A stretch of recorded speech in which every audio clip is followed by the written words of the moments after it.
Om Swastiastu, perkenalkan nama saya Putu Devi Pranyani dengan NIM 191304102 dari kelas 4A Pendidikan Biologi. Kali ini saya akan mempresentasikan materi mengenai pengamatan fertilisasi pada Echinoideae. Fertilisasi atau pembuahan adalah proses bersatunya dua gamet, yaitu ovum dan sperma, melalui peleburan nukleus menjadi satu sel yang akan menghasilkan individu baru. Adapun dalam melakukan pengamatan fertilisasi pada Echinoideae, ada beberapa alat dan bahan yang kita butuhkan. Di antaranya, sepasang landak laut atau Echinoideae yang terdiri dari landak laut jantan dan landak laut betina, air laut, kalium klorida 0,5 molar, petri dish atau cawan petri, jarum suntik, pipet tetes, es batu, tabung plastik, gelas beaker, glass depression slide, dan mikroskop. Berikut ini merupakan langkah kerjanya. Yang pertama, letakkanlah landak laut di sebuah petri dish yang telah berisi air laut secukupnya. Kemudian, suntikkan 0,5 mili kalium klorida 0,5 molar pada setiap sisi mulut atau lubang pada bulu babi. Kalium klorida ini akan merangsang pelepasan gamet jantan dan betina dari pori-pori yang terletak di sisi umbral bulu babi. Setelah landak laut jantan dan landak laut betina disuntik dengan kalium klorida, maka akan keluar cairan berwarna putih yang merupakan sperma dan cairan berwarna kemerahan yang merupakan ovum.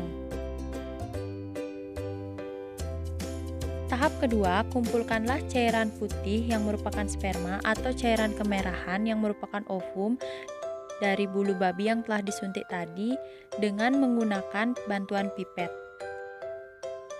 Selanjutnya, simpan sperma di dalam tabung plastik dan letakkan di atas es. Sedangkan untuk ovum, letakkan pada gelas beaker ukuran 100 ml yang sudah diisi air laut secukupnya.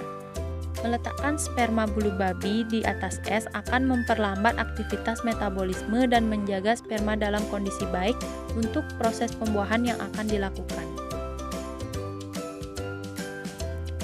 Keempat, letakkanlah satu tetes air laut yang telah berisi telur tadi pada glass depression slide, kemudian amati bagian-bagian dari sel telurnya.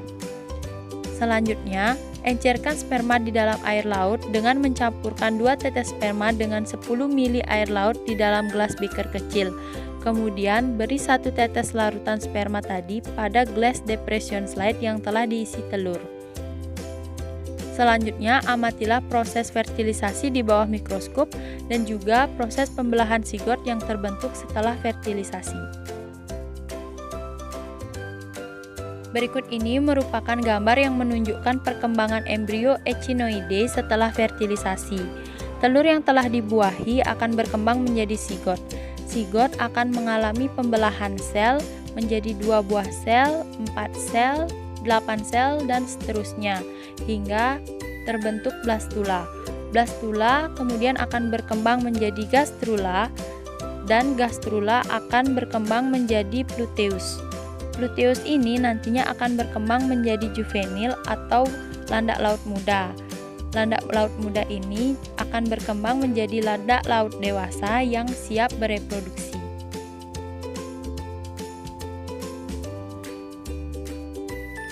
Sebagai perbandingan, berikut ini merupakan proses fertilisasi pada katak.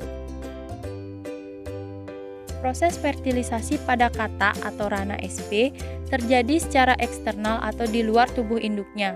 Saat katak melakukan perkawinan, katak jantan akan berada di atas katak betina sambil menekan perut betina menggunakan kaki depannya atau dikenal dengan istilah amplexus. Hal ini dilakukan untuk merangsang betina mengeluarkan telurnya. Kemudian, katak betina akan mengeluarkan telur yang diselimuti oleh selaput telur atau membran vitelin yang bentuknya seperti jeli, sehingga sering juga disebut sebagai jelly coat. Bersamaan dengan telur tersebut, katak jantan juga akan terangsang untuk mengeluarkan sperma, sehingga katak jantan dapat membuahi sel telur katak betina.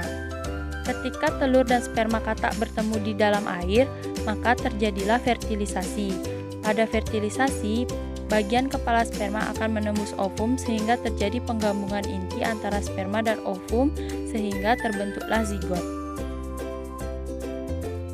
Berikut ini merupakan gambar yang menunjukkan perkembangan telur katak.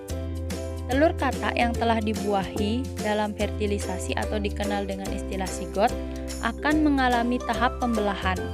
Tipe pembelahan untuk spesies Rana sp adalah holoblastic unequal, di mana pembelahan pertama merupakan bidang vertikal dari kutub animal ke kutub vegetal.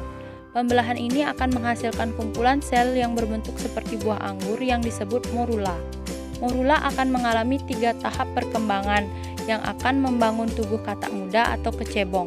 Tahap pertama yaitu perubahan morula menjadi blastula melalui proses blastulasi, di mana sel-sel akan menata diri sehingga berbentuk seperti bola dengan rongga di dalamnya atau dikenal dengan istilah blastosul. Pada bulu babi, blastosul terletak di tengah blastula, sedangkan pada katak, blastosul berada di bagian kutub animal karena pembelahan yang tidak sama. Tahap kedua yaitu blastula menjadi gastrula melalui proses gastrulasi di mana sel-sel melipat ke dalam dan membesar. Di akhir gastrulasi, pada telur katak akan terbentuk sumbat blastosul dari cadangan makanan atau yolk. Tahap ketiga adalah organogenesis untuk membangkitkan organ rudimenter menjadi struktur dewasa yang dapat berfungsi dalam tubuh. Setelah embrio katak terbentuk sempurna dan siap untuk dilepas ke lingkungan, maka telur katak akan menetas dan menghasilkan kecebong. Kecebong harus melewati proses metamorfosis terlebih dahulu sebelum menjadi katak dewasa.